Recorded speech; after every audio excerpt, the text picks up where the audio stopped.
Me oleme terve valla valimisliiduga juba nüüd enne valimisi päris mitmes kohas kohapeal käinud ja kohalike inimestega kohtunud. Need on olnud väga huvitavad, väga harivad ja toredad kohtumised. Ja me näeme, et valla juhtimine peaks ka olema selline, et vallajuhid ise lähevad koha peale. Vallavolikogu koosolekuid ei pea kogu aeg pidama seal vallamaja Pööningu saalis. Neid võib vabalt pidada kord aastas Koongas, Paadremaal, Varblas või ükskõik millises vallapaigas.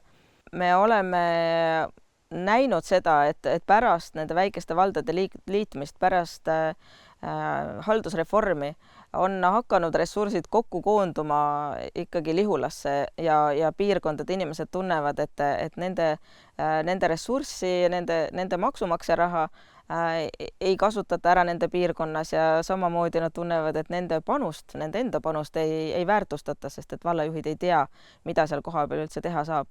Nii et seda saab ikkagi teha niimoodi, et vallajuhid ise sõidavad koha peale ja iga piirkond on esindatud valla otsustes.